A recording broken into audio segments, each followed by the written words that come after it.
Hungry Days Collective. This is Take Two. Thank you so much for being here. Thank you. We spoke so much before this. I know, we'll probably have to do the podcast already. Yeah. Behind the scenes, a lot of behind the scenes. How are you doing? I'm good, I'm really good. Yeah? Yeah. And Kildare, how's that going? Yeah, I'm football or just the county in general? Just the county, let's start with easy. I'm living there since I came back from America, and I'm originally from Sallins, but I'm living in Newbridge now. It's actually 6 years this month. I moved into the same house I'm in today, and I just live on the Curragh. You might know it from the horse racing. Have you heard of the Curragh from the horse racing? No. At least you're honest. So I just live right there, but it's just plains of like ground you can walk, and it's beautiful. So I love it there. Yeah. And where were you in the States before that? So I went to Connecticut. I got a scholarship when I was 17. I'd just gone 17, and I was actually living up in Belfast at the time. And I got word through that I kind of got the scholarship, and I ended up then on a plane 2 days later to Bridgeport, Connecticut. It was a Division 2 school over in America. Okay. So I was over there for, I think maybe just over 4 years. Crazy. Yeah, and then came back when I was maybe 22-ish. Okay. Yeah, because I was 17, but I just turned 18 kind of when I went there. And then I came back when I was about, 22. Okay. Yeah. And what was life like in the US versus in Ireland? Kind of, you kind of have that bit of fear of the unknown, and you don't know what something is, but you have this image of, like, my only image of what America was like was from the TV. Okay. And it was like watching like American Pie, and they're having a party, and there's red cups, and it's just beer pong. Yeah, you know? and it's great fun, and America was exactly like that. It was exactly like that.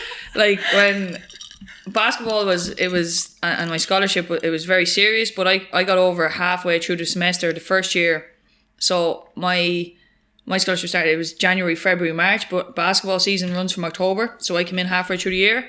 So I had a couple of months of playing, and then it was straight into the off season. And the off season was, you were allowed to have a couple of parties. You come home then, or you travel then in the summer, and you come back in August for pre-season. So the serious work was done kind of August to March, and then you could kind of take the foot off the pedal a little bit at March. So I kind of seen the kind of party scene earlier on, and it was exactly like it was on the telly. Yeah. But it was just, I loved it because I think when I was growing up, like I just wanted to get out of where I was so much. My head was just, it was always racing. It was just mashed from everything. Just growing up right through as a kid, and I just was always running, and I was always looking for this escape. And it was almost like when this came, it was like, this is it now. This is what I've always waited for, this new opportunity. I can just be who I always wanted to be, and no one will know me, and I can start fresh. And that's what I loved. That's what I wanted. And it is the land of opportunity. And like I'm actually gonna look at flights to go back there at the end of this year, because I haven't been in so long. Yeah. And it's something, when I got into recovery, I said I want to go back to America and actually explore a bit and really take in what it's about, because it is. I loved it over there. Yeah. Yeah. Simple life. Fair enough. And I have this thing, right? Usually when people say that they want to like move abroad or just leave, I'm not pessimistic about it, like go, for sure. I left. But I think that sometimes people's expectations are that the moment that you land in this new country, everything's going to be better. And I really want to highlight that sometimes, like, same shit, different country, you know? Oh. Like, your problems travel with you. Big time. Did they travel with you? I think for maybe a little while, it was masked. And I heard a saying not so long ago, and they said if you have a ball of shit and you put it in a bag and you post it to America, when it gets to America, it's still a ball of shit. Do you know? But it's just, like you said, your problems, unless you take care of them, they're not going away. And it's like a garden. You have a garden of weeds. And unless you pick the weeds and start dealing with them, they're only going to keep growing more and more and more. And I probably masked it out for a little bit when I was over there, because I was playing and everything was so great. But that's what, when I got an injury, and then everything slowed down, and then everything just hit me tenfold. Yeah. Yeah. So at the start, I think it was all new and it was all fresh. But I think when things settled then after my injury, I probably realised, oh my God, you have all this to deal with. Like, Yeah, you had, like, obviously I did a lot of research into you, so we'll tap into that. But one story that I like that you pointed out is how you actually got to America and your CV process. yeah, If you wanted to go into that. yeah, and I do know what, I do go through talks with schools and with kids, and I do always tell them that, because so often it's the smallest little stories or little things that they'll be like, and you know, for me, like, I heard that there was, he's a good friend of mine, Paul Cummins is his name, I'd heard he'd gone to America, he's from Kildare as well, and I'd heard he'd gone to America when I was younger, and then from then, like, I just had it in my head that this was what I wanted. And like, when I look back now, I was probably always naturally, or like, a bit obsessive with things, or I kind of was a bit addicted to things, but like, this became my addiction. Like, I was like, I'm going to America. And I used to go to a camp down in Waterford called Dungarvan Basketball Camp, and I don't think it's running anymore, but at the time I used to go every year, and they bring coaches in from America. So like, and like at the time then, like, it was like, oh, an American coach, it was new, it was cool. And a couple of coaches had said to me, look, I think you're good enough to go play in America. And then it gave me a bit of belief that, you know, maybe I am good enough. And so I went every year, and then I think I was in I did TY in school, I did fourth year. No, I would have been in third year.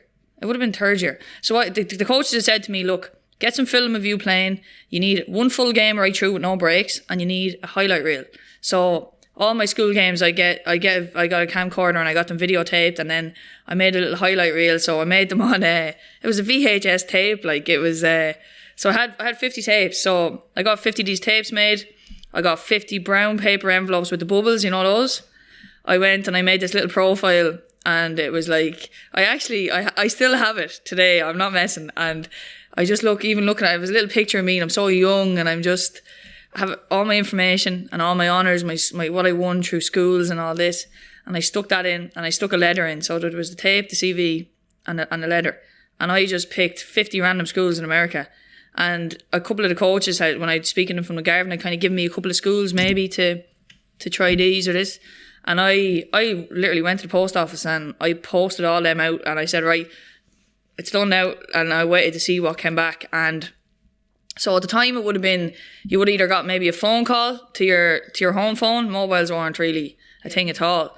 So you would have got a phone call to your home phone, or you would have got an email to it would have been probably my Hotmail at that time. And I think it was weeks or months later before I got a couple of maybe emails back saying, oh yeah, look, we've received this, thank you, we forwarded it on. So there was a lot of them, we forwarded it on. And there was a couple of coaches that got back to me and said, look, we're going to follow your journey, we're interested, we're going to kind of follow you through, keep sending us over stuff.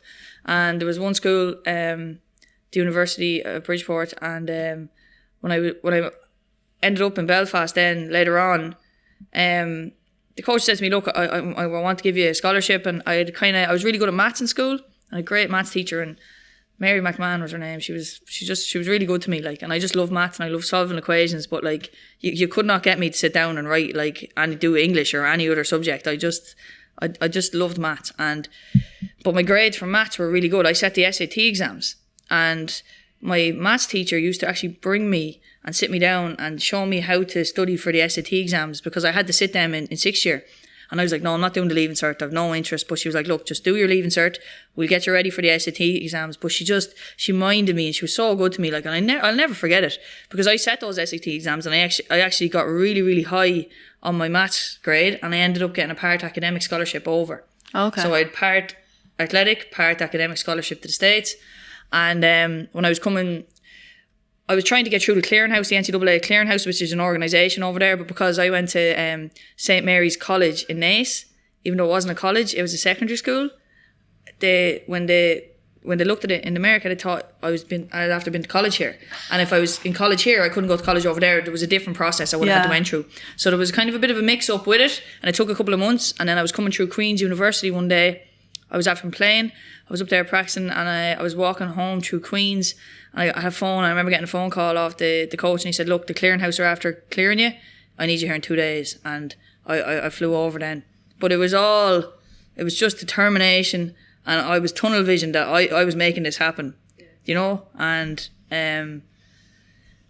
when I look back, like, and think about it, it's probably insane. Like, I don't really think, did you ever look at or go through something and you kind of just, you don't really realise the magnitude of something or what you've just done until years later, and you look back and you say, Jesus, like, I realised that, but I was just so determined to get there. There was nothing stopping me, and it's like the power of human power, like it's incredible, like. Yeah, you would be in automatic mode in that moment where it's like the no's not even brush off you, but it's like you're so determined on a yes in that moment in time that it's like, it happened to me as well, but like the moment that you get a yes, you don't even think of any other consequences or anything that's going to happen. No. It's just like, yeah, I'm desperate. I'm there. Like, I'm going to be there. Yeah, you know? Like the power of visualization, I think, is huge. Or do you, like, now, like, speaking of you at this point in time, would you, like, look into manifestation and visualization? Oh, yeah. Yeah? Law of I'm attraction? big into it, yeah. Yeah? And I remember, actually, my brother actually gave me The Secret, actually, a few years ago. And he's like, read this, I read it, it's great. Like, and my brother's, he's real open-minded as well, and we get on great, and he's a great guy, and I remember he gave me that, and it was like, it opened my eyes to, because like I used to be like that when I was younger, and then you go through life experience and life knocks you down a little bit, and I think you get down and you kind of get a bit closed-minded, and then sometimes like you read a book and it's all of a sudden it opens you up again, or someone says something to you and it gives you a bit of inspiration again. And I remember reading The Secret, and I remember, oh look, I've lost this little bit of magic in me. Yeah. And I think I've learned in recovery as well, like I have a little like routines I have to go through daily, and I do that because some days I could wake up and my head could be a million miles an hour, but I know that if I have those little routines that I go through, I can settle me, and I can kind of ground myself again. And I think one of the things that I did and I constantly change is I have a vision board, and I made it, and it was a cork board. One of the, I think the best things I've ever bought in my life was probably the cork board I got for a vision board, and a whiteboard I got in Tesco for €3, because I was able to visualize and start creating a future. Because for so long, like I never imagined me with a future. I always thought in my own head, well, you're not going to be alive then, so don't be worrying about that, or you're not going to make it past 30. Like I had this thing in my head that I wasn't going to live past 30. And when you start creating vision boards and you start writing down goals and things you want for the future, like that's the magic. And I never did that only until maybe 2 years ago. And so I still have my vision board. Some of it, a lot of it's come true, and new things have gone onto it, but I haven't taken off what I've done. Okay. I've left it there to say, you know what, don't ever forget what you've already achieved, because I think we can be very hard on ourselves. And so I leave that open, and I add a couple of new things to it. And then I have a whiteboard that I say, right, look, maybe this week, what do I want to achieve? I want to do this. Because I'm very goal oriented. I think it's maybe from the sports or whatever it is. But when I can see things a little bit clearer, like written down, I think visually, it makes it a lot more clear in my head. So I do read books on manifesting, and I love just different ideas and meeting people and people being open to things, because I do hate, like, I do maybe sometimes when I'm talking to the kids, I do see someone, I just think they're so closed in, and I'm like, the world is magic, but you have to go and create your own magic. Do you know? It's out there. But yeah, I love it, like. Yeah. Yeah. And I have little affirmations and things I do every day and stuff like that to kind of, when I do, because you can go off track, but it can bring you back on and say, look, don't forget, you have a plan. This is what you want to get to. And I think I've learned in life as well, like, I used to set expectations and think that I had to meet them. Do you know what I mean? And like think you put everything into it, and then you get so let down because they're all your own expectations and they didn't come true, but you've built it all up to be this. So with things, I've learned not to have expectations around things, but I have a goal in mind. But look, if it doesn't go that way, you're going to go another path.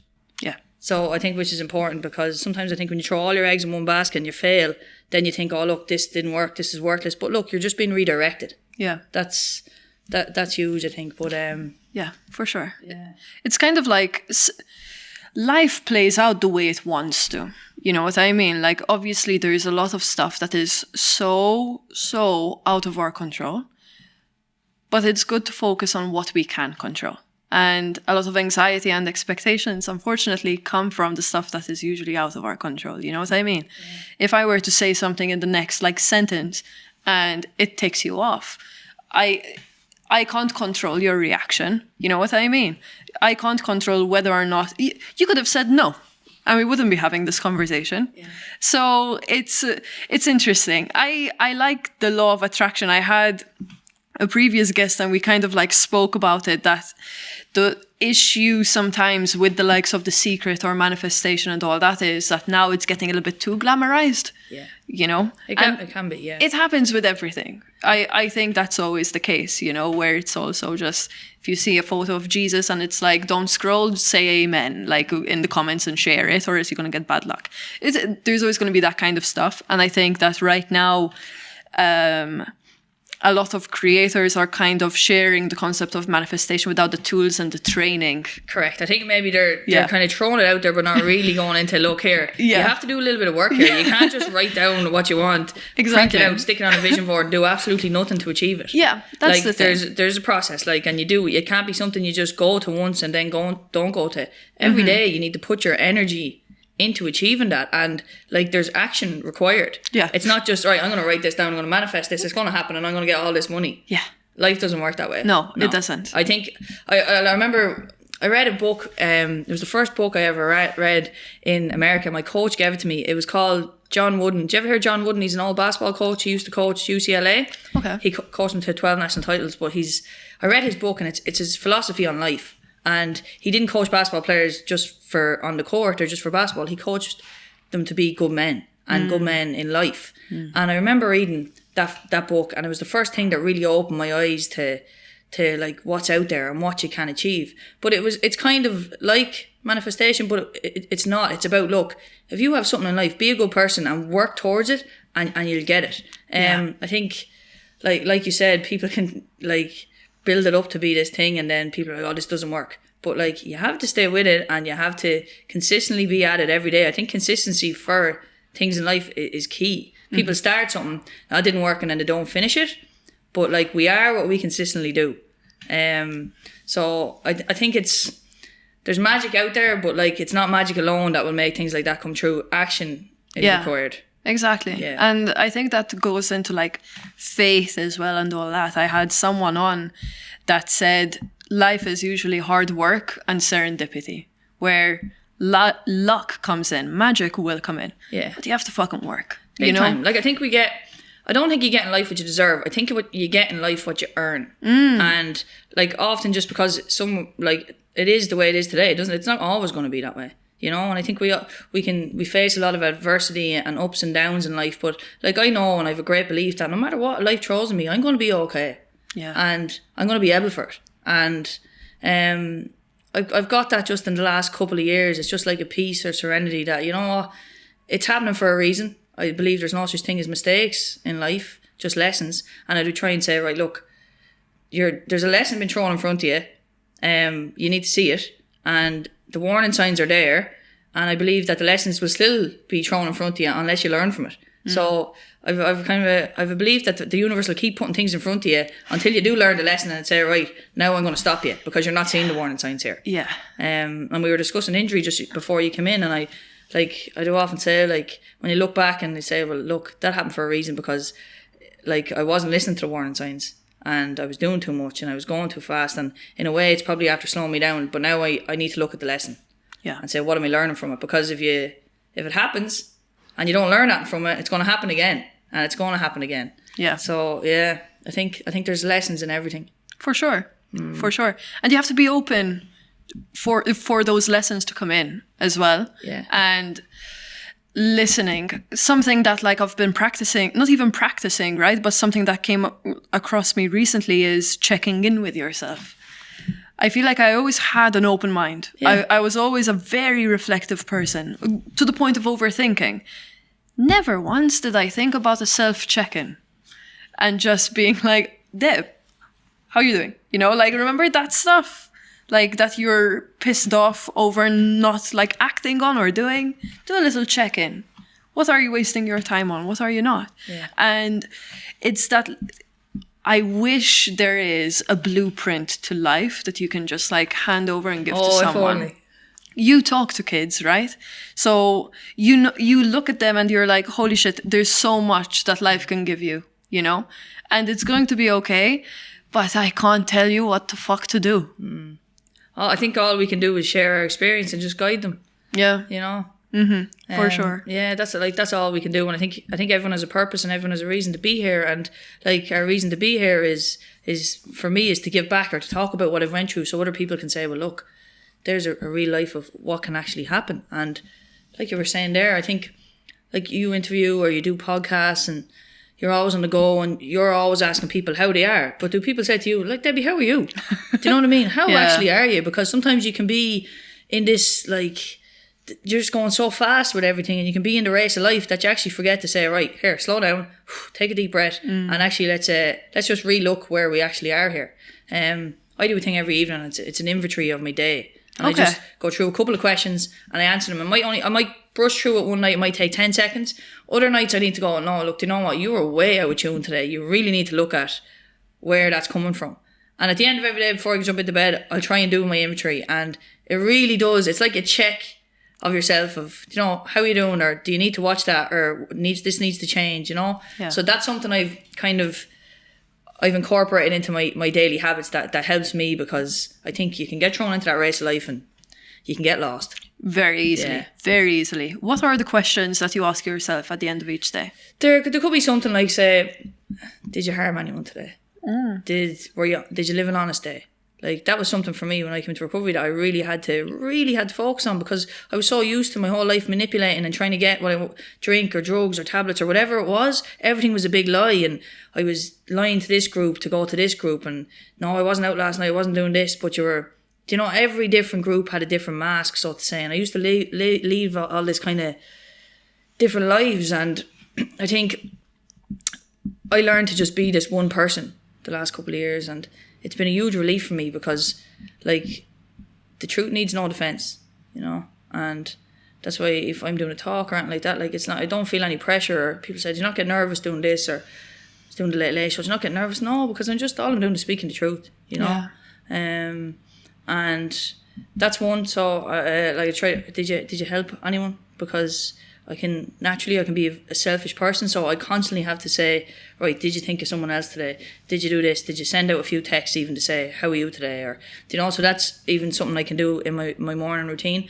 I'll throw in gratitude there. I'll say, what are you thankful for today? Because like I have an injury at the minute, and we were talking about that, like the head takes off when you look at the what ifs, I can't do this, I can't do that, but sometimes you need to say, right, but look at the things you can do. Again, what's the lesson? Look at all the gratitude you have in your life.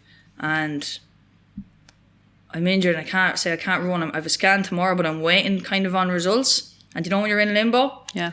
And the last few days I'm just been in my head a little bit, and I kind of did it, just a list of going to bed last night of just inventory, and it was just like, you know what? You didn't have a home 5 years ago. Today you have a home. You didn't have family 5 years ago. Now you have people that always want to be around you. And when you write your gratitude, sometimes it can be like, right, okay, now I'm grounded again. Now I'm okay. And like, there's a war in Ukraine. There's like everything that's going on in the world, and your problems don't seem so big anymore. Yeah. So gratitude is one that's on it as well.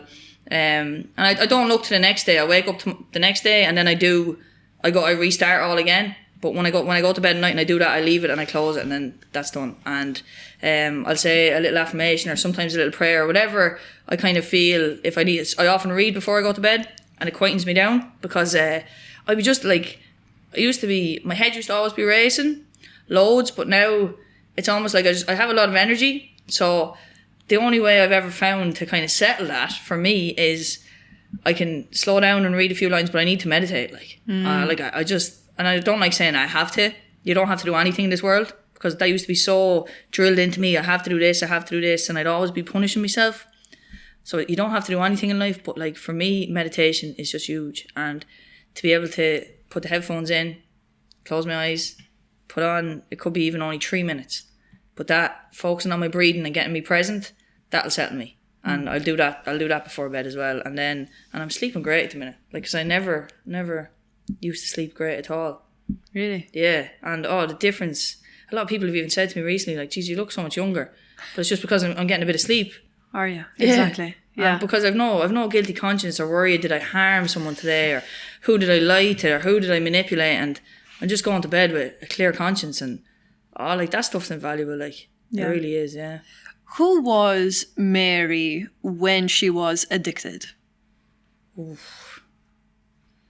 Not a nice person. And like I said to you, I had so many different masks. Like, I didn't know who I was myself. I was just always running from myself. I hated myself. And like, I'm in a program and stuff, and I work constantly on trying to understand myself and to better myself, because like something I was doing last week was, right, there's a page of all your defects and stuff you need to look at, and here's a page of things you're good at. And the whole page of all the bad stuff was just highlighted. And I was going through the good stuff, and I was like, it was hard to, we're very critical of ourselves. Yeah. And it can be hard to say, you know what, you're a very caring person. Do you know what? When you live an honest life, you're actually a really good person. And the more I kind of was going through that, the more I realised, like, I used to be all this. And this page on the left, all the badness, all the poison, I used to be that. And I'm not today. And I know I can turn straight back into that very quickly. I go and drink, I go take a drug, I start being dishonest, I start manipulating. All that stuff starts coming into play, because to me, that's not living a good life. And I used to be all that when I was drinking or using. Like, I didn't care about anybody else. I couldn't feel, and like, I was so selfish and so self-centered. Like, you wouldn't. Oh my God! Like, and it wasn't until a long time that I realised that. Okay, I see. Yeah. What was something that, like, not even that you regret, but what was just like a generic day for you during that time? Would you just like cut people off?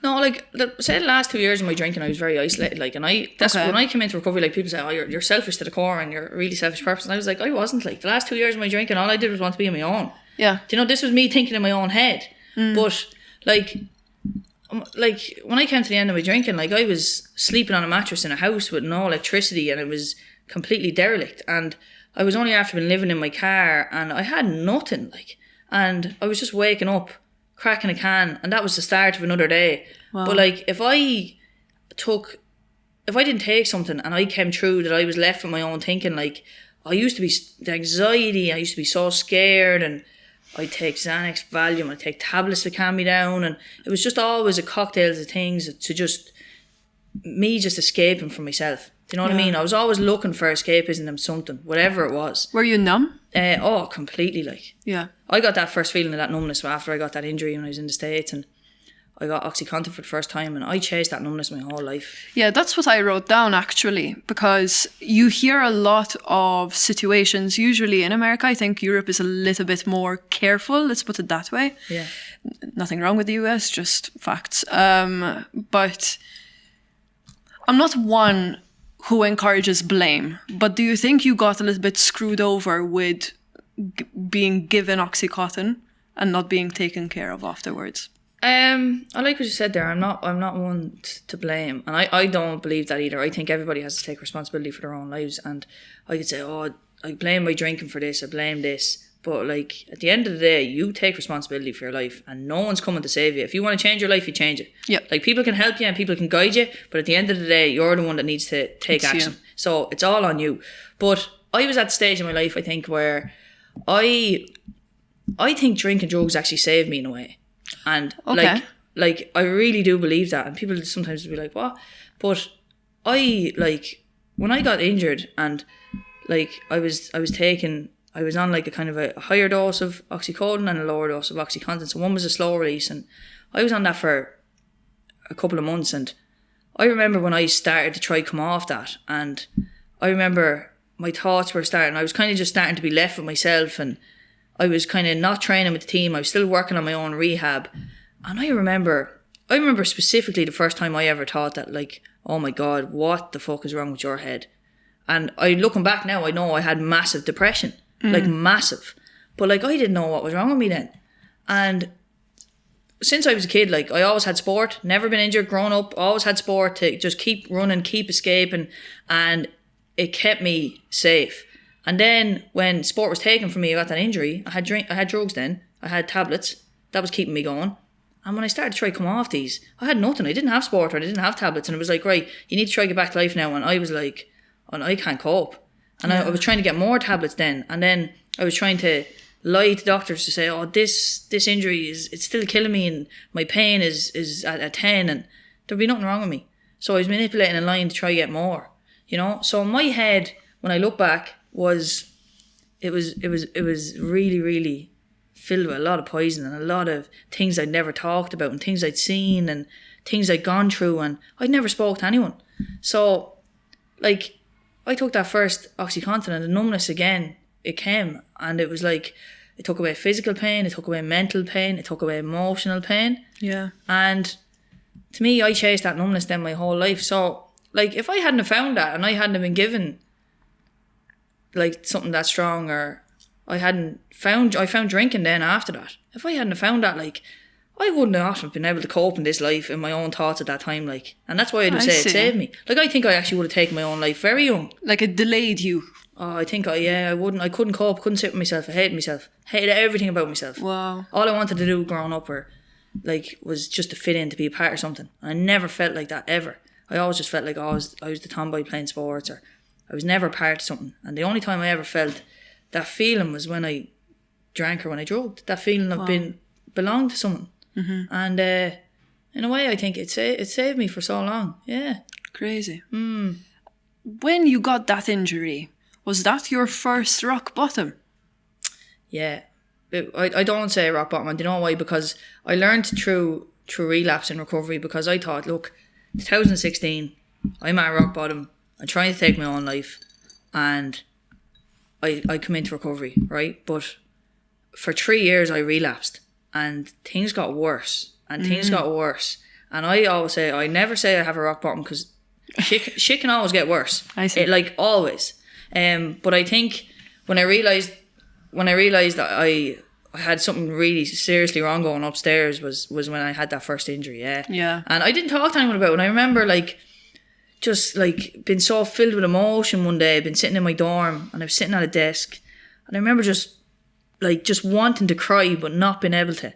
But, like, it was all this emotion, all this feeling in my head, and not knowing what was wrong with me. And I had that right through until I said, you know what, you need to talk. You're addicted to that. And drinking drugs has absolutely destroyed every chemical in your brain. And you need to stop it. And, like, that depression I had when I think back, like, to 2016, like, I was chronic, like, to the point where I was just numb. I didn't feel anything. And, like, it was such a dark place, like, and I was only talking to someone earlier about, like, when you hear someone taking their own life, or people who say, like, he left his wife and kids there, how could he do that? And you don't realise how painful it is to just be here. And you just want the pain to be gone. And, like, it was, when I even think of kids, or I just don't ever want anyone to feel like that again, because it was so dark, and to me there was no way out. Like, to me, if you told me, like, in 6 years you're going to be sitting here doing a podcast talking about how you're, after getting your 18 months clean and sober, and you've got a family, you've got a license, you've got a car, you've got a dog who you adore, you've got a little business, and do you know what, you've got peace of mind today. If you had told me that in 2016, there's absolutely no way I would have believed you. And to me, there was no light. And, like, that was it. And for me to, like, see someone else now suffering, or I want to show them, you know what, like, there's another way. Like, it doesn't have to be that way. Yeah. But it requires a bit of action. It does, of ourselves to say, look, I'm going to start talking, or I do need a little bit of help, because unless you do it, no one really can do it for you. But I haven't had that darkness since, like, you know, and that's a massive statement, because, like, I thought it'd never go. And 15th, I relapsed for 3 years, and then October 15th, 2020, I was back exactly where I was that day in 2016, where I wanted to take my own life again. 3 years later, wow, I was back there again, and I said, "Oh, how is this after getting like this? How am I after getting worse?" But I wasn't taking any action, wasn't reaching out, wasn't doing the right things. I was just still lying, still manipulating, just going here because people told me I had to go here, and telling people I was clean and sober, and I was flat out taking tablets, like, because people couldn't see that. Yeah. Do you know what I mean? Yeah. And in 2015, the 15th of October 2020, I said, look, what, like, you had that moment with yourself, and you need to check yourself. And I was like, what are you doing here?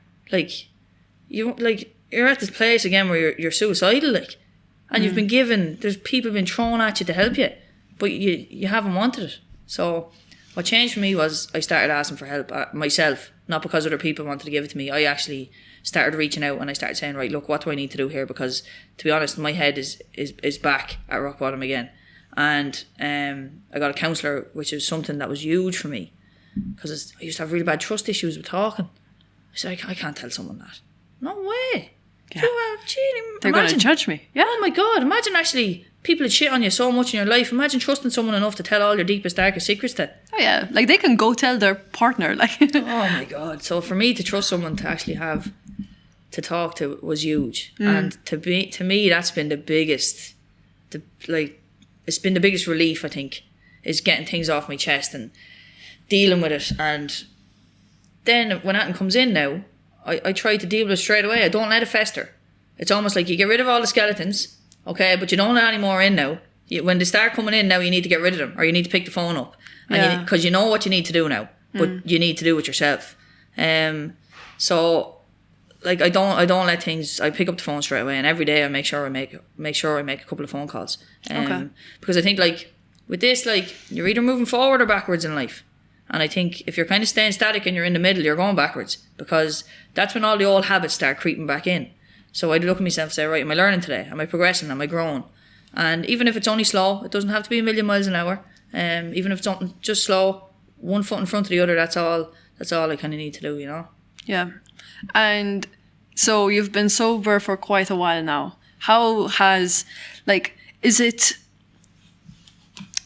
Because you said you were 3 years like relapsing back and forth. A, what triggered the relapse? And B, is it tiring to be sober? Like you just said that you have to go through X amount of steps. Like, is it difficult to a certain extent for you? So, I came in 2017, sorry. I came in October 17, not 16. Okay. In 17, and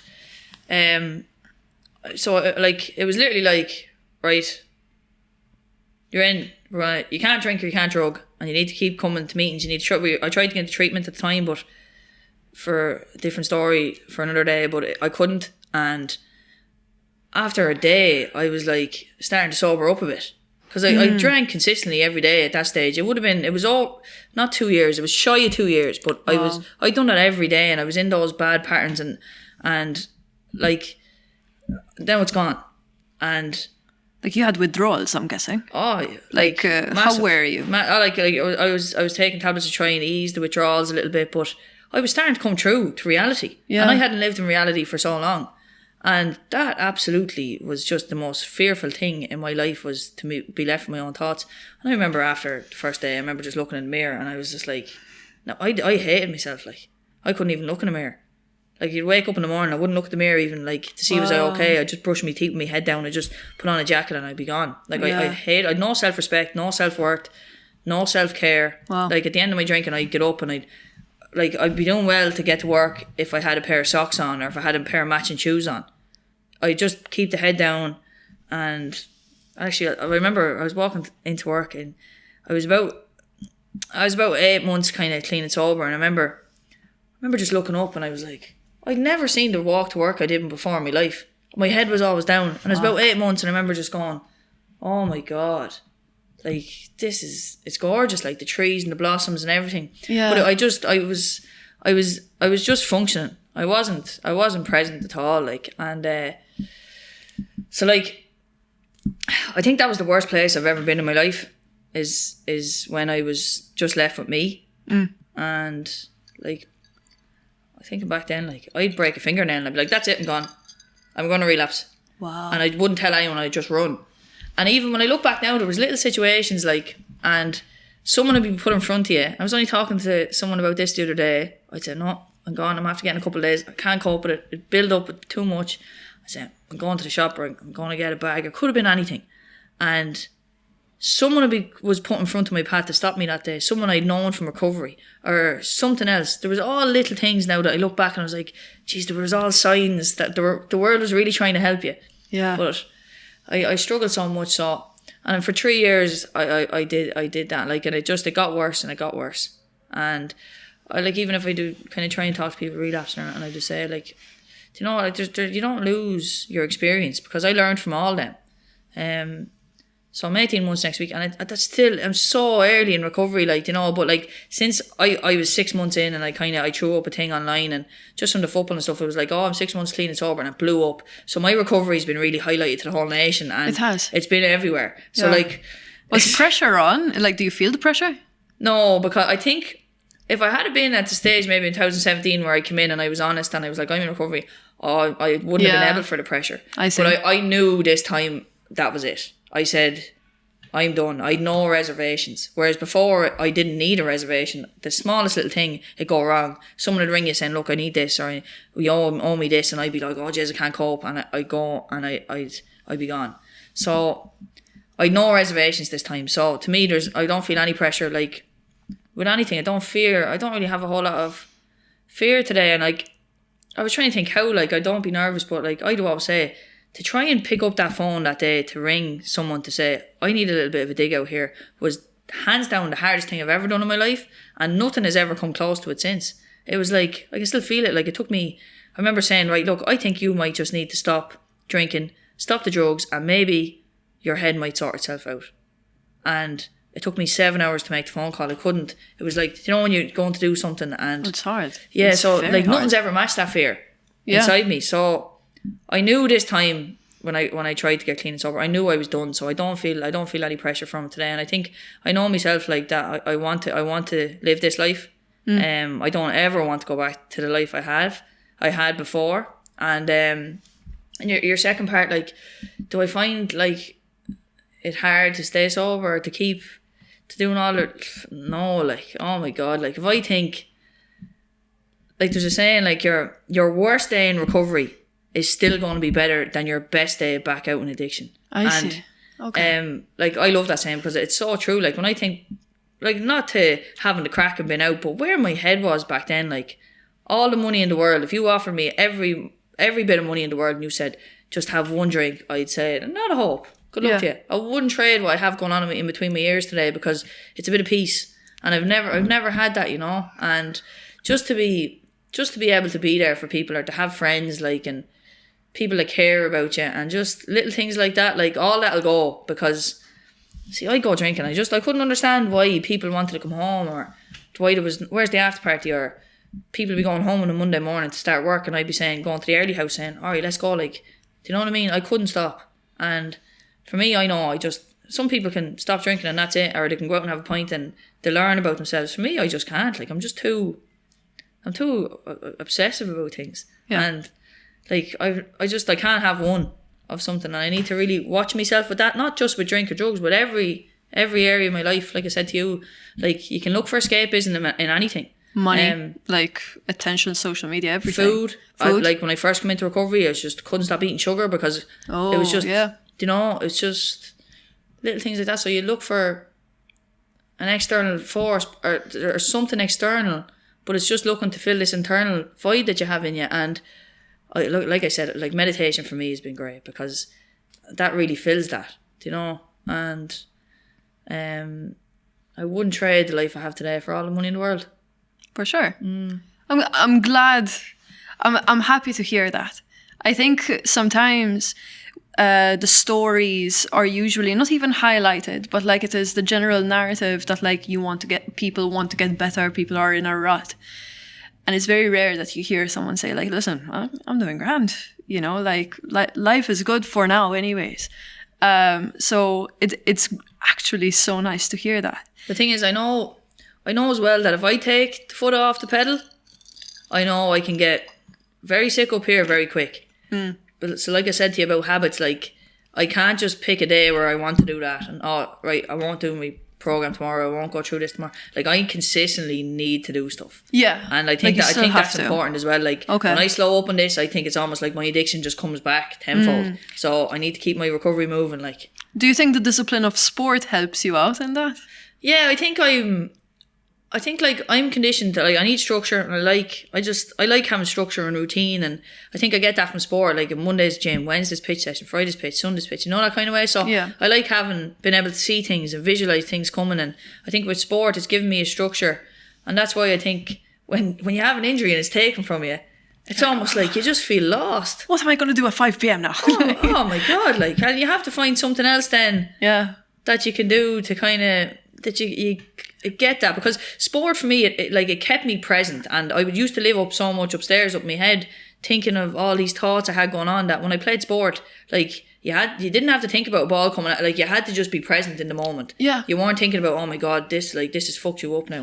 Do you know what I mean? No, like the ball is being thrown at you, like all you have to think of is catch it. Yeah, it keeps me present, sport though, so like that's why I get that with meditation. I can be very present during meditation, but yeah, I think structure, and I'm a creature of habit and routine, and I know that works for me, and there's nothing wrong with it. I just run with it, yeah. For anyone that knows someone that is going through an addiction problem, what do you think they can do to help? Like I said earlier, like unless someone wants to get well, you can't force them to get well. But I think like there's things you can do. Like sometimes we can often be so caught up in our own lives that we kind of don't see sometimes, oh Jesus, that person, when you look back, oh geez, they are struggling. And often it can be something simple as, you okay? Like, how are you all right today? Or here, come on, we go grab a coffee. And you know they're kind of not well, but like maybe going for a walk or something where they don't have to sit down in front of a therapist and say, oh look, these are all the problems that are going on in my head, but where it's a bit more casual, where you can say, look, come on, we go for a walk and tell me what's going on. Someone is very bad, like all you can do is listen.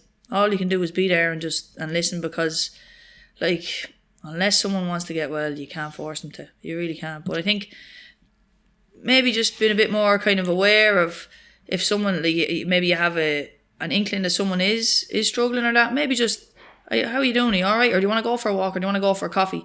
And not trying to get it out of them straight away, or not trying to fix everybody straight away, but maybe saying, oh sure, look, do you want to go again next week? Or just a little bit more maybe compassionate. And I think listening can be huge, like, Yeah, I think a lot of people tend to get frustrated the moment someone refuses help, and they're like, oh, then fuck you. Like, I'm not texting you anymore. No, we can't fix anybody. We can only fix ourselves, but all we can do is just pass on what we've been through, our message to maybe guide someone, and maybe someday they will want it, and that's all you can do.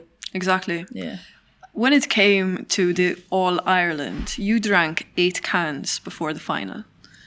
Yeah, that was 2016. That was 2016. Yeah, and I think back, my thinking at that time was, like, okay, you need to go easy tonight, that you're not going to that match Mangle tomorrow.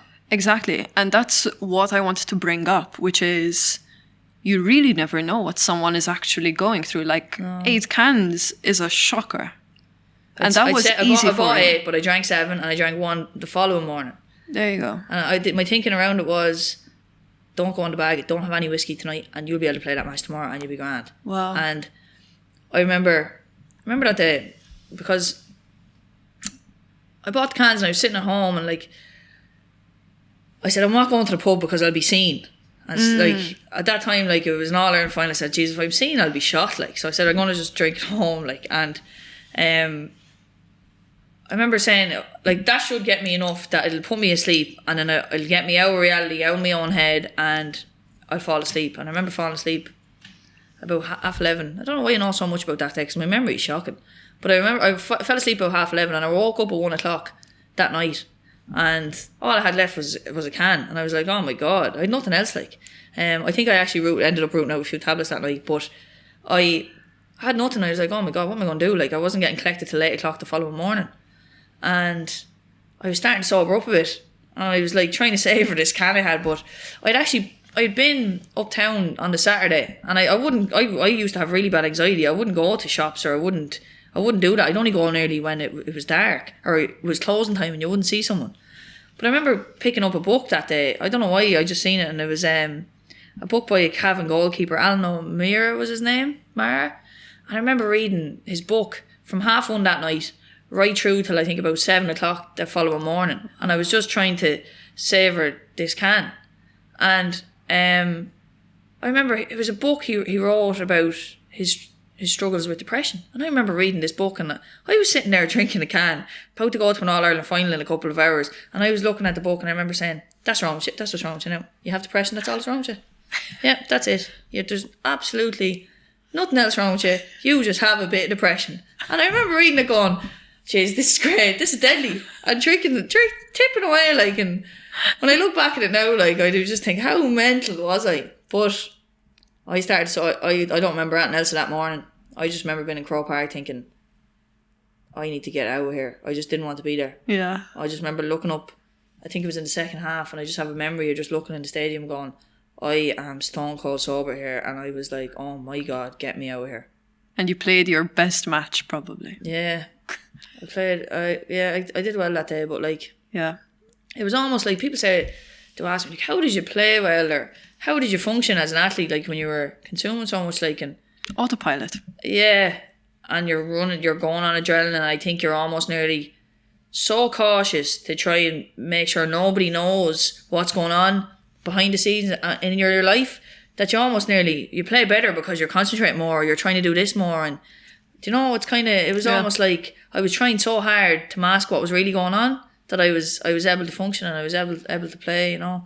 But I just couldn't wait to get to the dressing room, to get to my bag, to get tablets, and then get out, because I knew we were just gone, and that was it. Yeah. That's all I could think about. Crazy. Yeah. Did anyone express concern within the sports team? I got a message from my manager, I think on the Friday or the Saturday, I think it was, and he texted me. I don't really talk about this, but he texted me saying, look, try not to have a tipple tonight. And I didn't know what a tipple was. I remember picking up my phone and going to Google and saying, like, Google, and I remember looking at it. Does this lad think I'm an alcoholic or something? Wow. And this was my thinking, like, and I didn't talk to that man for so long because of that. And, like, you were defensive. Oh, big time. Which kind of comes back to the honesty, like the self-honesty that you kind of spoke about before, where it's like, you knew. Yeah. And, like, I thought I had mental illness. Like, I didn't know what was wrong with me. Now, I knew I shouldn't have been drinking like that, and I definitely shouldn't have been taking drugs, and I definitely abused tablets.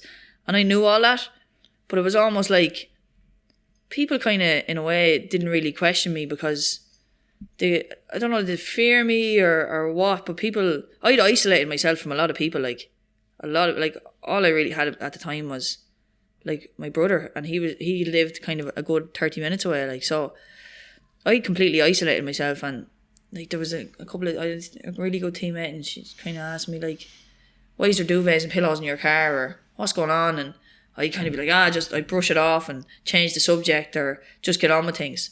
But there was a couple of people that had, but I nearly got aggressive towards them, or kind of I shut it out, just in complete denial, and not wanting it to come to an end.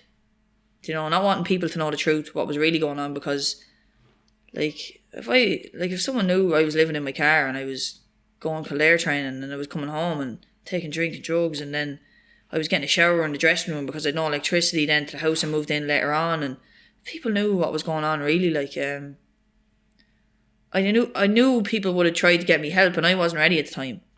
I see. I wasn't ready at the time at all. So one big fear I had was when I came into recovery, and was to tell people that, look, you're not drinking anymore, and you're going to change your life. I had this big fear. Oh my God, what am I going to do? Like, how? Because I was the life and soul of the party when I went out, and I'd always just be mad, and I loved the crack, like, and just, oh my God, the fear I had. What am I going to do? How are people going to know? And then tell a couple of people, about fucking time, they said to you. And it was like this relief over me of, like, okay, you can just be yourself now, and I don't have to pretend that I'm going out and having a drink when I really can't drink because I'm in recovery. I got honest, and all anyone said to me was about time and well done. Do you know? Yeah. Sometimes people just, like, don't say anything, and that's fair enough. I think the scariest bit sometimes when people are trying to sober up is peer pressure. Or just being like, oh no, come on, have another one. Like, you can come out with us. What are you it's going to be fine. It's going to be fine. And you should believe people.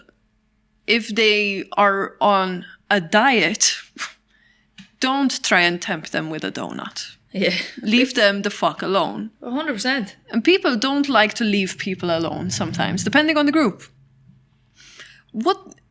I'm gonna say this. When it comes to Ireland, right? Obviously, there's quite like a drinking culture here. Do you think that something could help younger people out in terms of like binge drinking? Because obviously it's going to be something that nearly every person has to go through their teens binge drinking. Yeah. Nearly everyone. Do you think there is something that could help these teenagers out and maybe change stuff a little bit? I think like at that age as a teenager and you're growing up and you're in secondary school, I think all anyone wants to do is fit in life and be accepted and be It's a wanted part of the process, and be yeah. loved and to be a part of something. And all anyone wants to do is to fit in. But like I think it's a lot worse now in society. Like I think for younger kids, especially with like social media, and like you can pick up Snapchat there and you can get drugs in 5 minutes. Do you know what I mean? Like it's so easy accessible. It's frightening. It's frightening today. But I think if we can in any way, like all we can do is make people aware. But like I think to anybody listening, like or a young person, is to have a voice and to never be afraid to have a voice and to be who you truly are. Because I know for myself, you'd be peer pressuring you. All I want to do is fit in and be accepted. Yeah, I'll have that. And deep down thinking, oh my God, I know it's wrong to have that. Yeah. You know? So I think bringing out that inner voice inside you and to really, to be strong in that and not to say, oh look, I'm not going to be different. I just want to be like everyone else. Fuck being like everyone else. Be different and stand your ground and have a voice. Because often I think when you do that, you realise that, do you know what, someone else is going to say, oh, do you know, I don't want that either. And you can actually, you can pave the way for others. So I think that's huge. And I think at that age, like peer pressure is massive. And especially, we grew up in Ireland, we're in society where drinking culture is just, come on, we go to the pub. Like that's the thing. Yeah. Like you know? Drugs surprised me so much over here when I moved. Yeah, it's like everywhere. it's everywhere. And it's so scary. Like it's so tough. Yeah, it is. It's frightening. And the thing with drinking is you can go out and casually have a few drinks. And I've nothing against people who drink. I go out now and I can have the crack with the lads. All my mates drink and I'll sit there, but I know that's not for me. And I've absolutely nothing against it. But I mean, you can take a bag, you can take a line, you can take a tablet. You do not know what's in it. No. And your life can be over. Like I remember the first time I touched a drug, I ended up at the top of a bridge trying to jump off a river. And only a taxi man was passing and he pulled me off it. But I had a horrendous trip and like I could have been gone that night. Because you don't know what you're taking into your body, you know. So I think there's a couple of differences between drinking drugs, but like I think having a voice and standing for what you truly believe in is massive.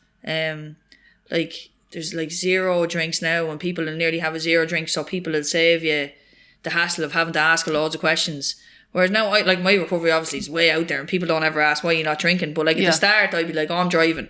Or, oh, I have a match tomorrow. Or you feel the need to explain yourself. All the time.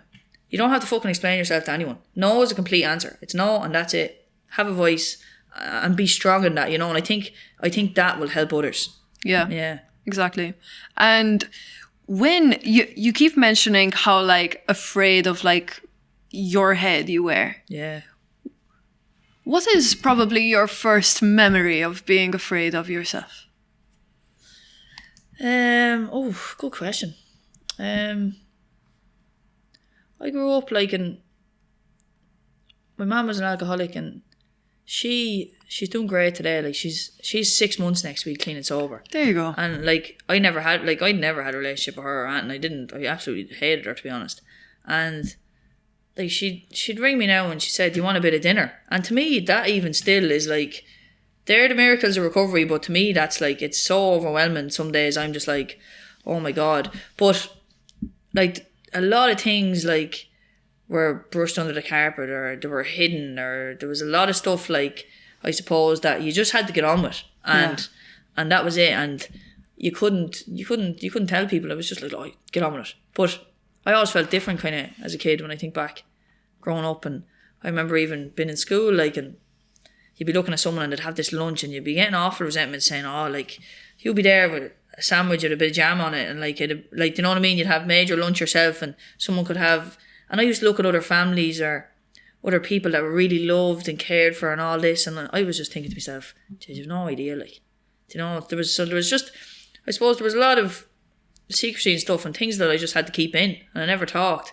And as far back as I remember, I just always remember just being up in my own head. There's no specific time or memory, but I always remember just being upstairs, like, and never been able to be present, really. Sport was the only thing I could ever be present in, you know. I always just felt that there was just noise going on, or there was voices in my head, and I know it sounds mad when I say that, but that's the fucking truth. That's the way it was, you know.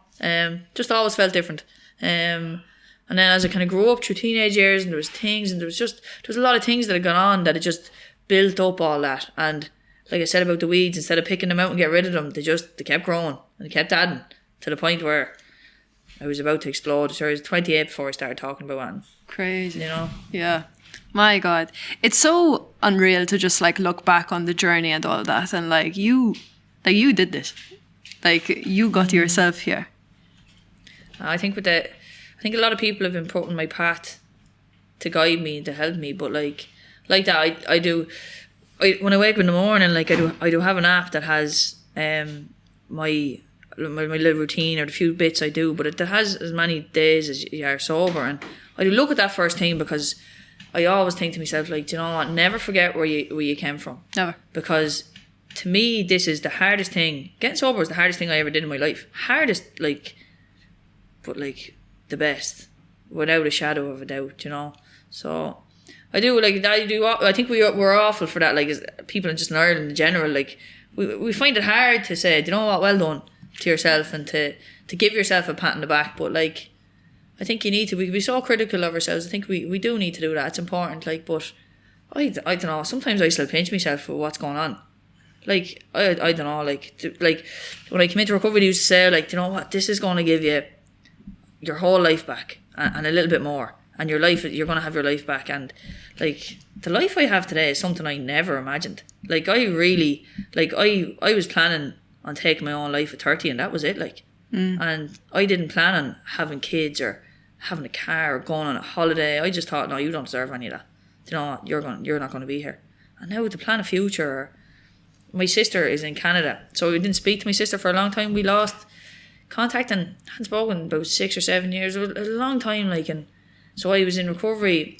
I was only a couple of months, just in 2020, and she was coming back from Canada for a visit to her boyfriend's house, and I was actually chatting with my counsellor about it, and he said, I think you need to text her and you need to reach out to her because she's your little sister, and we're so close, like, she's just my world, like, I love her to bits. But I hadn't spoken so long to her, like, just because of addiction and whatnot. And I met her in Naas in Kildare that day around Christmas time, and since then, like, we talk every day. But like, to me, that's another little miracle. Like, I have her in my life every day now, and she's coming home in July, and like, to be able to be clean and sober, and to have a car with like a license, and to be able to go and collect her, and to be able to go, oh look, we'll go down the country and me, you, and have my dog Bailey, we're going to head down and plan a few bits for when she comes home. Like, that, like, just to me is happiness. Like, I never felt that like that in my life. Like, then, jeez, I can't wait to see her. And exactly, those feelings you get, the happiness though, that natural happiness, I never thought that existed. Like, and I get that from in recovery the whole time. Yeah, for sure. Yeah. The little dog Bailey. The little dog, he's 55 kilos. The not so little dog. The vet's not too happy. Yeah. The little dog in our eyes, just because, like, you know, they're so, what's the word? I'm forgetting it. But like, they have no like evil in them. They're just so precious. Good. They're so pure. Precious. They're just, yeah. You have not a lot to owe to Bailey, but Bailey is part of your journey for sure. If you want to go into that a little bit. Yeah. He is. I struggled with feelings a lot. Like, I used to be very like unempathetic towards people, or couldn't feel anything, or, you know, people saying, oh, we're going to a funeral, or I have a new baby, or I just never felt that. And then I remember getting this dog, this puppy, like, and I remember just waking up the next day, and I don't know what was going on, but I remember just looking at him and going, oh my God, like, how I'm responsible for this little thing. Yeah. And I remember getting this feeling in my chest of just, I just loved him. And I got him in Clare, actually, and I got him out of I think there was a traveller selling them in a garage. Now, my memory isn't great. My sister has an unbelievable memory. She'd tell you everything. But he was covered in like piss and shit. This lad was selling them out the back of this van.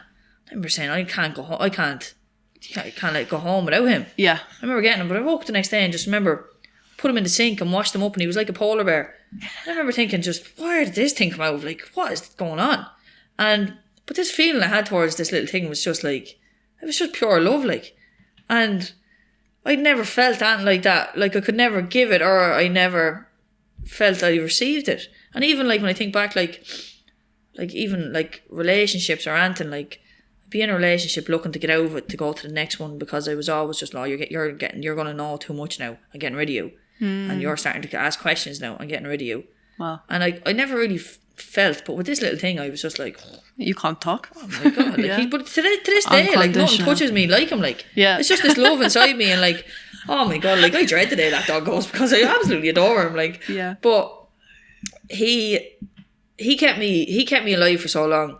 Like, he really did. There were so many days I'd wake up and I'd say, no. Like, I had repetitive thoughts of, I'm waking up today and I'm taking my own life, and that was for a long time, like a long time. And Bailey would have been maybe about 4 at the time then. Like, so for my last 2 years of so when he was kind of 4, 5 and 6, like, but like the only thing that'd keep me going that day was like, oh, do you know what? I may get up because I need to let him out. And he'd be just sitting there on the bed beside me, like, and he just adored me. Even when I was sleeping in the car and we'd nowhere to live, like, he'd sleep in the back seat and I'd sleep in the front seat. And it never bothered him. And he just always wanted to be beside me, like, and I adored him. And I'd wake up and I'd say, do you know what, who's going to mind you? And I didn't want to take my own life for so long, because I was thinking, you're just so attached to me, like, no, You'll die, yeah. you won't be able to cope. And that day in 2016, I said, no. I said, I can't cope with this anymore. Like, it was just so bad that day. I woke up. Now, I thought about it for a long time, but I decided that day, I said, no, today's today. And I knew when you kind of know you're going to do something, that's it. Like, you've made a decision and you're committing to it, and that's it. But I knew that I'd had them festering for so long, like, and I woke up that day, I said, no, today's today. That's it now. And I wrote a letter, and I knew I was going to get that the postman was going to come in, and he was going to see everything that no one else had to see, anyone that my brother didn't, because he was only the kind of person I was close at the time. And I was going to ask my brother to mind bails, and I went for a walk. I said, I'll bring you for a walk in the car one last time. And we went down the car. So when you walk out of my house, it was right beside the car. I went for a loop around, and I had the jacket over, the head down. I'd fuck off written across my forehead. Like, I was just in such a dark place, like soulless. Like, there was no feeling to me. There was just nothing. I was empty. I remember coming back, and we met this man just on our walk, and he had a little Jack Russell beside him. I'd never seen him before, like, and I'd do the loop that I made sure I didn't meet people. And in the last little strip back to my house, you could have met someone, but I used to kind of go where I knew I'd be left alone, like. And we were coming back around, and I just met an old man, and he just stopped me, and he was just, because my head was down, and he just stopped me, and he said, oh, look, Jesus, isn't that just a beautiful, beautiful dog? And now Bales he's gorgeous, like. And I remember just thinking, oh, like, he is, isn't he, like. But my head was in such a dark place that day that I just couldn't see anything else. But the small little social interaction with that man, it just, I don't know what it was, it changed everything. It was like, amongst all the darkness, like, it was the tiniest little glimmer of light. And I was walking back up the road towards my house, and I just remember saying, like, no. I said, you won't survive. And I said, I need to ask someone to help me, maybe, or tell me how they stop drinking so I can stop drinking, because that might fix my head. And still at this time, I didn't think, like, do you know what, everything else that's going on. I just thought, maybe if I got ease off on the drink a little bit, maybe I'll stop taking drugs and stop abusing tablets. Maybe that, like, my head will kind of sort out a little bit. And if it wasn't for that dog, like, genuinely, I would not be here today, because it was the only thing that I'd wake up and I'd say, no, who's got, like, I have to get up out of bed because I have to give you a little walk, or who's going to mind you, like. That was me thinking around it. And, like, he comes everywhere with me today, like, everywhere. We go to the shop, he jumps in the back, and he sleeps at the end of the bed, and he's so funny, like. But I just that dog taught me how to love. And I know that probably sounds mad, but I couldn't connect with that in my whole life. I could never connect, never feel. And if the only bit of connection I got was from a dog, like, it was a start, you know. But He's deadly, and it's unconditional love, and like he's never ever done anything wrong with me, or never.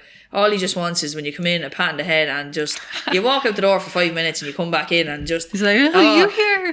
He gives you he does this thing where the retrievers do it a lot, but he finds something to give you when you come back in. So everyone that comes into the house gets a present of a sock, and he drops a sock. But like all the gang, like all my mates and all the gang with the gym, they all love him, and we'd be working out and he'd be just sitting there in the gym up on the sofa, or I have a chicken as well, and the chicken does sit up on top of him and fall asleep, and the chicken yeah, he just we have a chicken called Beyonce, and he just barely be asleep on the floor, and the chicken does just walk across him, and he's a gentle soul, and I never felt that like I feel for that dog. Yeah, it's magic. Oh, I can't believe that you have a fucking chicken. I have a chicken called Beyonce. Yeah, I had a few ducks, but they flew away. Someone told me that your man told me that their wings were clipped, and I looked out the window one day. We had 2 little white ducks called Squish and Squash, and one day I just looked out and they were just flying. I said that was it. All right, their wings are not clipped. They're not clipped. They're gone. So I have Beyonce the chicken. How's she? She's great. She's laying again the last couple of days. So. But like I loved, everyone does laugh, and they get like great crack out of it. I just love a simple life, like I love it, like, and I'm gonna like my future is me and Bales, and we're just in a log cabin somewhere with a little bit of a farm and just a quiet life, and to me that's the goal, that's the dream. It's so amazing to see like someone's journey going from utter chaos to like wanting and being comfortable with peace. So many people are so scared of themselves and their own thoughts, and I do think that technology right now has a massive role to play with consistently distracting us. Yeah. Sometimes you hear about dopamine detoxes and stuff, but a dopamine detox scares the shit out of me. So like I feel like we're never alone now. So then like being across someone that like but like is so content with themselves and just like wants to just be even more at peace and at one with themselves is unreal. Like even meditating is hard for people. It's hard for many. Big time. Yeah. And like when I started it, because I used to think meditation and yoga was for like nut jobs. Like I used to think, you do yoga and meditation. You're one of those wackos like who's going to light incense and all this crack. Like this was my thinking around it. But someone said to me, they said, look, go onto YouTube. Said put earphones in, lie in your bed, and put something over your eyes to try and not distract you, because I'd have the attention span of a goldfish the best of times. Like, but so I did that. Yeah. And he said, put on 2 minutes guided meditation on YouTube. He said, do that, and that's all you have to do. And maybe try that then again in a couple of days. So it was baby steps. So it was a 2 minute guided meditation. And then it was, maybe I'll try a 5 minute. And then it was, I built up, but it was always just where I had to get rid of any distractions and just try and just breathe and be present. And I'll never forget the first time I meditated properly, because I picked up the phone and said, you won't believe what's after happening. I said, I'm after meditating. And he started laughing at me. He says, he said, I know you have, because your reaction to it, like, but I was doing it for so long, but my head started to slow down just from being consistently doing it. And then I got to this place where I was separated from my body, and I was just looking at my body on the bed and looking at everything and just saying how irrelevant everything, all the problems, everything is. And I was just at peace. And it was only for, it could have been, I don't know how long it was. It could have been 20 minutes I was looking back there, or it could have been 2 seconds. But I just remember getting this feeling, and it was just like, it was this separation of mind and body where I was just looking down, and I was so at peace. And I remember I just rang him and going mad. I said, I can't believe this. I said, look, you might not always get that, but when you consistently do it, you'll get it a little bit more often, and that can be your little, so that's me safe space today. Like I know if I'm after having a mad day or something's going on, get into that meditation, even if it's only for 10 minutes, recharge the batteries, rebreathe, let everything settle and refocus again. And that gives me that. But that's almost like, that's my safety net. And like imagine now that I actually have that I never had anything in life. Yeah. But like I know that from that I get this peace and I get this calmness that I never got anywhere else. But that's how it started. It just started from headphones in, eyes closed, 2 minutes YouTube, and now I know which meditations I want to get now. And there's even some great, like, say in a day I say, oh, look, I want to be creative today, or I'm looking for a little bit more there. I'll even throw on like a manifestation meditation, and I'll say, right, get out that vision board again, or whatever it is, you know. Or some days I might struggle with anxiety a little bit, because I still get that a lot. And there's meditations for anxiety, and all of a sudden it's... Yeah. Yeah. Meditations as well. Like, there's so many. It's a library. Yeah. A library. And you'll find the ones that work for you then. Yeah, the voices as well. Yeah. Like, I don't meditate well with women. Do you female. not? No. There's only one person I listen to now as well. Yeah. Who? Joe Dispenza is his name. Okay. Yeah, I've heard of him. He's the one, like, but it's almost like I try others, but I'm like, no, they're not as good as Joe. It's just like you have your favorite person to like close your eyes to, but fair enough. Like some voices are meant for meditations. Yeah. I brought on Neil O'Murku. He is a breathing instructor and all that. Like he works alongside Wim Hof. Sitting in your seat, and I was in a trance. I was just like, oh, okay, I am out. Like, oh, it's my turn to speak. Like, but it calms it's just you that down. Feeling of all the feedback I got was, oh wow, he is so calm, Deb. Wow. And I was like, he is cool. Like in fact, even editing the podcast for that one was like, Jesus fucking Christ, your accent, Deb. Like.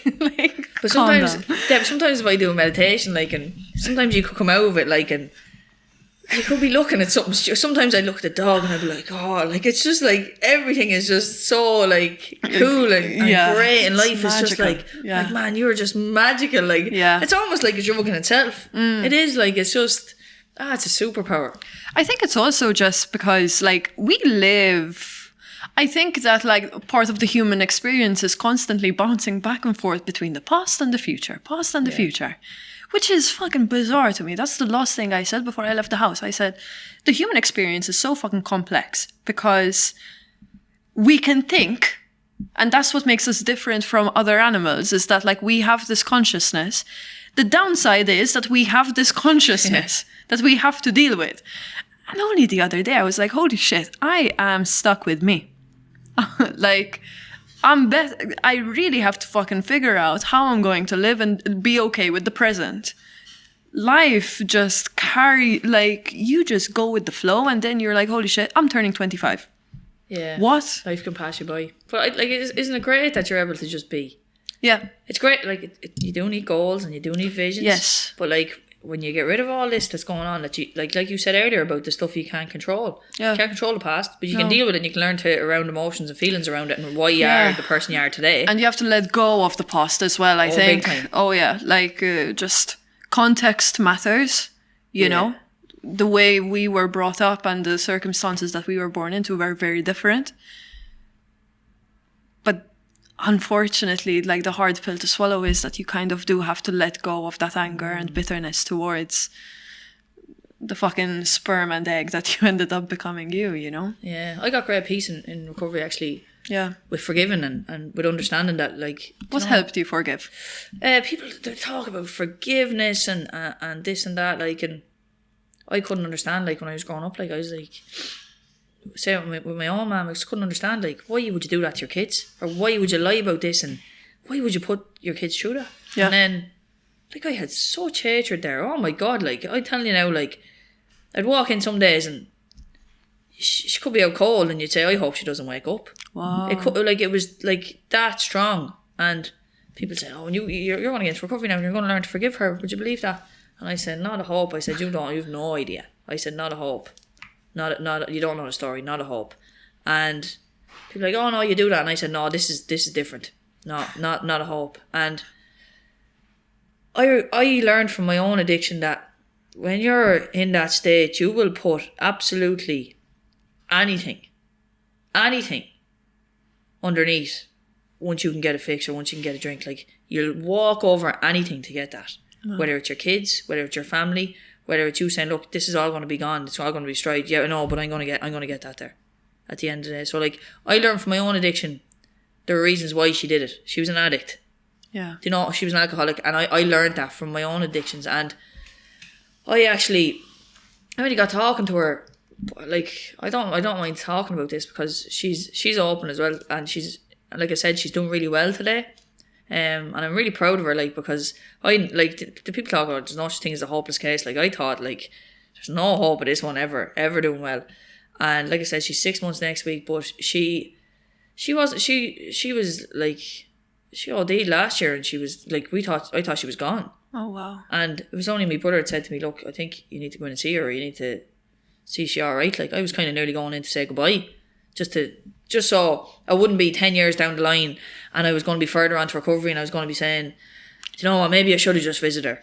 I regret. I said, like, for your own self, yeah, not I was only doing it for me. reason. Yeah. 100%. I was going in to say goodbye to her, like, good luck, like, and like she ended up pulling through, and she ended up getting well, and now we talk about recovery, and she's starting to get things back, and she's doing great today, and it's only in a small space of time, like, and my feeling towards that is just total acceptance. And I used to have massive anger issues, and I'd, like, people nearly fear me, even playing sports. Like, I'd be just getting red cards and getting sent off left, right and centre because I just had such anger. Yeah. And, like, I don't have that towards her today because I understand why she did the things she did, or why she is the way she is, you know. But I think life is short, and we only get one shot at this, and I think everybody makes mistakes. And they do, and I think everybody deserves a second chance. And like, I think forgiveness is huge, not just to forgive someone else, but I think forgiveness for yourself, what it can do for you is, like you said, it'll free you, it'll let you go. Yeah. It's a tough one, eh? Like, because there's so much to figure out, and I think not the magic of it all, though. Yeah, exactly. No, it is. I think, like, I agree with you entirely. I'm not arguing with you whatsoever. I'm just looking at you like, cool, you're wise. But, no, but it's like, I think because we get so attached to the what if and the should have, if, I'm going to use your example, if my parents didn't drink, I would have gone to a better school. They screwed me up. I will not forgive that. It's a tough one to let go, because if you are so attached to the fact that if I got my education, I would have been better, you know? Like, I understand the fucking Rubik's Cube that you have to, like, fucking figure out and, like, let go of. It's so difficult. But yes, like, it is actually that easy.